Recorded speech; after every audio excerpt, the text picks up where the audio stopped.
Datang, boleh dengar ke?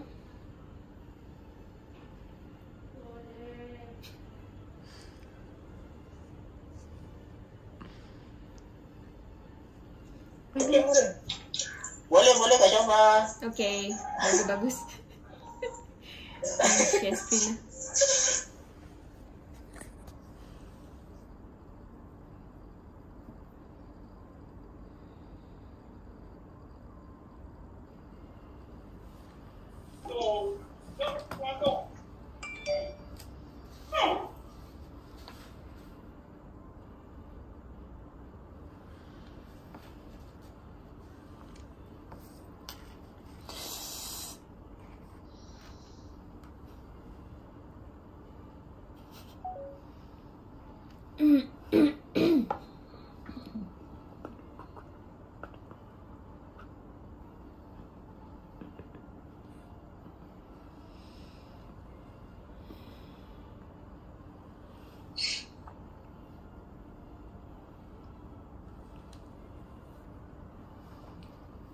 Semua nampak slide tak?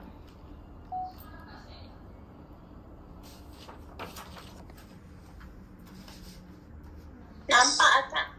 Nampak okey, bagus. Alright, kita mulakan sekarang Alright, hari ini saya nak cerita sedikit tentang produk kita pada hari ini ialah Lipasterol. Okey, saya tutup. Rasanya ada outlet yang dah pegang stok Lipasterol ni kan? Itu buka itu. Kau.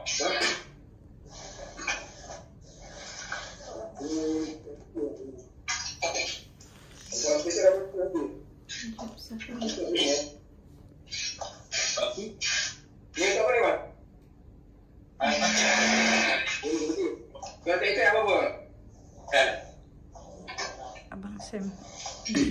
Buang kau. Buang kau. Okey. Fine. Okey.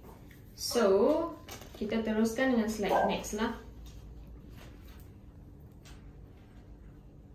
So, sebelum nak masuk kepada produk kita, saya introduce dululah pasal kolesterol tu apa, fungsi kolesterol, and then apa main jenis of kolesterol. Tolong mute-kan korang. Okay, so jadi apa itu kolesterol? Kolesterol ni dia sejenis lemak yang dihasilkan pada hati, sel-sel badan dan darah lah. Okay, jadi kolesterol juga boleh didapati daripada makanan, sumber makanan yang terdiri daripada produk berasaskan haiwan. Okay, jadi kolesterol ni dia amat penting untuk badan berfungsi dengan normal dan baik. Kalau kolesterol tinggi sangat, then dia akan affect you punya health lah. Okay, so next adalah apa fungsi kolesterol ni. The main function is dia akan buat vitamin D and then steroid hormone supaya kita punya tulang and then gigi, otot semua akan healthy lah.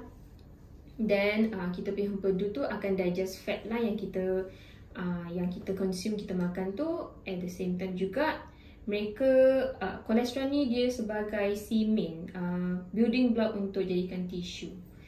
Alright. And then types of cholesterol, main types ialah kita ada 4 lah, LDL, HDL, TG and total cholesterol. Okay, LDL ni dikenali sebagai bad cholesterol, which is kolesterol tak bagus lah, kolesterol jahat. Okay, kalau dia semakin tinggi, lama-lama jadi tinggi, dia akan jadi atherosclerosis, di mana salur darah kita akan tersumbat. Okay, and then target range biasa less than 2.6 lah. Alright. Next ialah HDL, kolesterol yang bagus. Okay, kolesterol HDL ni you kena ingat dia macam majlis perbandaran lah, senang cerita. Dia macam akan collect those yang bad cholesterol and then dia akan tarik masuk dalam liver supaya di breakdown dan di-secrete lah. Okay, target range untuk male lelaki ialah lebih 1.0 mmol per liter, perempuan female pula lebih 1.2. Okay, and then triglyceride which kita dapat daripada extra calories, alcohol, sugar. Okay, dia akan di-convert jadi triglyceride dan dia akan store dalam sel. And fourth ialah total cholesterol. Total cholesterol ni consists of LDL, HDL dan TG. Okay, target range less than 5.2 millimole. Alright, so itu sedikit tentang kolesterol lah. Jadi sekarang baru kita akan masuk pada kita punya topik produk kita, iaitu lipasterol. Okay, jadi lipasterol tu apa? Okay, lipasterol ni dia actually ialah red yeast rice. Okay, red yeast rice yang terhasil daripada proses fermentasi dengan sejenis kulat yang bernama Monascus purpurus. Okay, dia dikenali sebagai Honkyu atau angkat dalam bahasa Cina, red koji in Japan, dan biasa dipakai dalam sensei ataupun traditional Chinese medicine. Okay, and then red yeast rice ni dia ada kandungan aktif. Okay, kandungan aktif ni ialah monocolin K lah. Okay, monocolin K ni dia ada property yang tindak seperti ubat kolesterol, such as statin. Okay, jadi red yeast rice dia boleh jadi suplemen yang bertindak seperti ubat kolesterol statin. Okay. Next slide ialah, right, so how does red yeast rice act in the body? Right, macam mana dia bertindak dalam badan? Okay, red yeast rice ni dia kan ada natural property macam statin ni ubat. Okay, dia akan hindarkan ataupun dia akan prevent production of cholesterol by you boleh nampak kat sini. Alamak, Kanan sikit. oh tak boleh. Boleh nampak kat sini, dia akan inhibit ataupun dia akan hindarkanlah proses kolesterol terjadi. Okay, dia akan prevent tu, dia akan inhibit tu enzim lah. Alright, so target customer kita sebelum tu, red yeast rice ni dia akan kurangkan bad cholesterol, which is LDL dan juga TG juga. Okay, so target customer kita siapa? Siapa lagi kalau bukan orang yang ada high in cholesterol level, bad cholesterol level. Okay, next ialah untuk orang yang ada risiko tinggi of stroke, heart disease, and then orang yang ada masalah diabetes, kencing manis dan darah tinggi, and then ada poor blood circulation lah. Okay, so side effect of red yeast rice. Okay, side effect ni bukan semua orang ataupun semua customer akan ada. Right, so some of it macam example, abdominal discomfort, okay, sakit perut, kembung, macam gastric tapi tak, and then sakit kepala, and then sakit kepala dia, kepala pusing. Okay, pasal tu biasanya kita akan advise customer, okay, makan pada waktu malam sebelum nak tidur supaya dia tak akan rasa side effect ini semua. Okay, and then siapa yang contraindicated? Contraindicated siapa yang tak patut makan, kita perlu tak sarankan lah. Okay, first ialah untuk orang yang ada masalah hati, masalah buah pinggang, and then pregnant mother, siapa yang pregnant mother, ibu mengandung, breastfeeding mother, dan juga untuk orang yang tengah on ubat statin. Okay, kita tak sarankan bagi mereka makan. Right, and then kalau mereka on drug and food, kalau mereka on alcohol ke, kita tak sarankan jugalah. Okay, jangan makan bersama atau minum bersama. Orang yang customer yang on immunosuppressant drug, okay, and then on statin drug, yes of course, and lastly grateful lah. Biasa grateful mesti ada banyak drug interaction. Okay. Okay, so what is our unique selling point for this lipasterol? Okay, lipasterol ni boleh tengokkan dia punya kandungan monocolin K dia. Kalau dibandingkan lipasterol yang paling tinggi lah, 0.999%. Okay, and then lepas tu you boleh tengok walaupun hypocol ni murah, okay, tapi konsentrasi monocolin K tu adalah rendah. So dia punya effectiveness will be slower. Okay, and then ini dia perbandingan lah. Okay, every single day disarankan makan 2 kapsul per day. Okay, and sebelum nak tidur lah. Okay, so nak cakap pasal yang 2 kapsul before nak tidur tu. Example, kalau customer ni dia kerjanya ialah terpaksa how to say, kena bangun, Kena berjaga malam. kalau dia terpaksa berjaga malam, okay. So bila waktu yang sesuai untuk dia untuk makan, waktu sesuainya ialah masa dia nak tidur. As long as dia nak tidur tu, bagi dia makan supaya side effect tu takkan keluar lah, dia takkan rasa, ya. So conclusion of this Lipasterol ialah dia as a lipid lowering supplement, okay, supplement yang akan kurangkan kolesterol yang jahat. And then disarankan makan 2 kapsul per day, preferably at night ataupun masa dia nak tidur. And then dia sangat suitable untuk customer yang ada tinggi bad cholesterol, and then ada risiko stroke, okay, and then heart disease, diabetes, hypertension, okay. And dia tak recommended untuk pesakit yang ada yang on immunosuppressant, on statin therapy, breastfeeding mother, pregnant mother.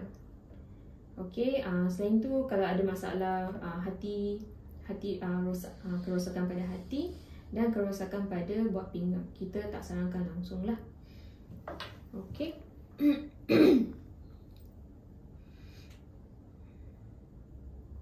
Zoom.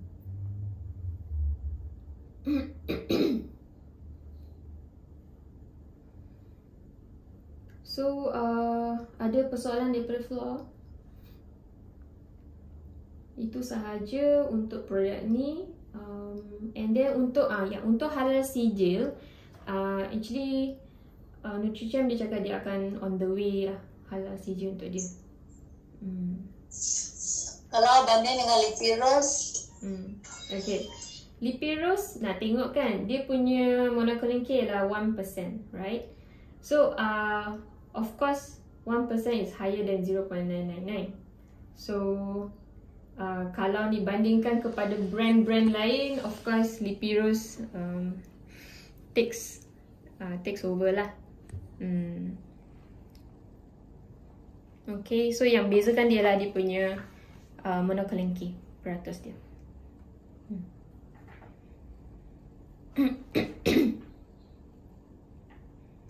orang yang dah makan ubat kolesterol macam mana nak makan? Kita tak sarankan untuk siapa yang on ubat statin lah. Sebab dia sudah makan ubat statin dah.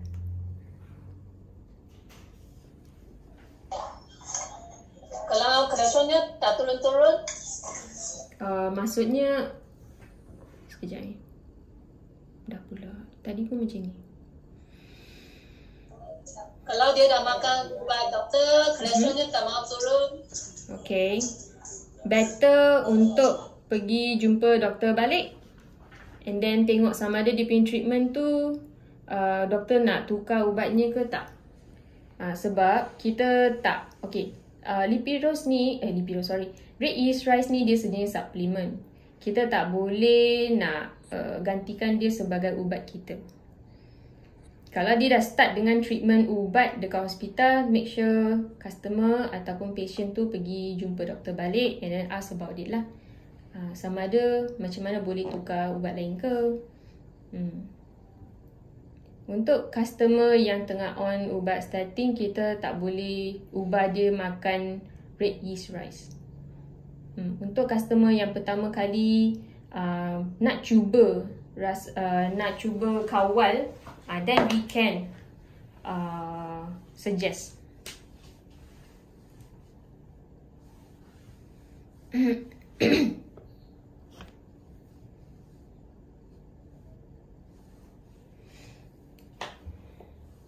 Ada persoalan lain ke?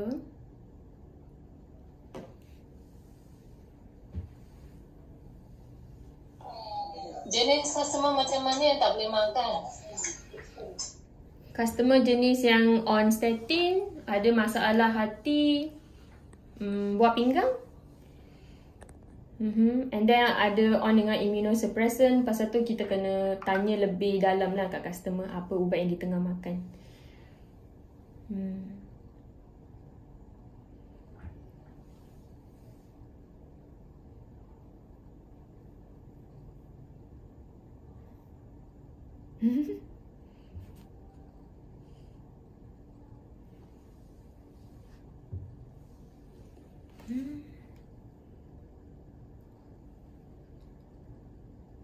Lain sesiapa ada apa-apa persoalan ke?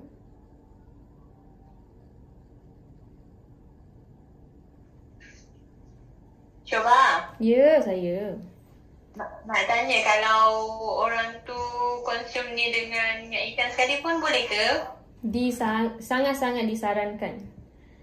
Dan Sebayang dia punya efek boleh nampak dalam berapa lama? Okey, untuk red yeast rice depends pada dia punya kekuatan monocolin dia.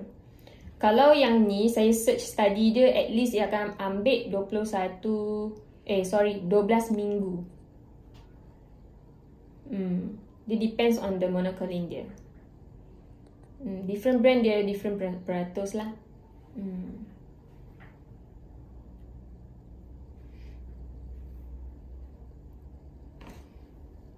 Saya Syobah nak tanya. Ya, Kak Kai. Orang yang ada gout boleh ambil tak? Orang yang ada gout. Orang yang ada gout. Red yeast rice. Beras perang. Soalan ni nanti saya akan bagi balik jawapannya. Kak Kai, saya noted. Okay, thank you. Thank you. Lagi satu Syobah, dia boleh stable tekanan darah tak? Stablekan tekanan darah dia kurang sebab dia bertindak sebagai untuk penghalang kolesterol. Nak stablekan darah yang tinggi kepada normal tu, saya tak dapat nampak signifikan dia lah.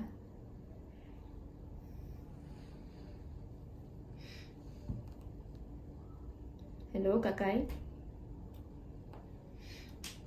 Okay, noted. Thank you. Okay, sebab dia tak ada study lagi buat pada hypertension punya patient lah. Sebab kalau sampai kan ada customer yang blood pressure tak cantik, and then dalam masa yang sama dia punya kolesterol pun tak cantik. So kalau makan ini, dia cuma akan ubah dia punya kolesterol sajalah. Tekanan darah dia tak adjust apa-apa lah. Dia akan ubah kolesterol and then dia akan baikkan kalau dia ada blood circulation ada problem. Tapi kalau BP wise tak tu sangat kot, tak sesuai sangat. Okay, thank you. Thank you, Kak Kai. Okay.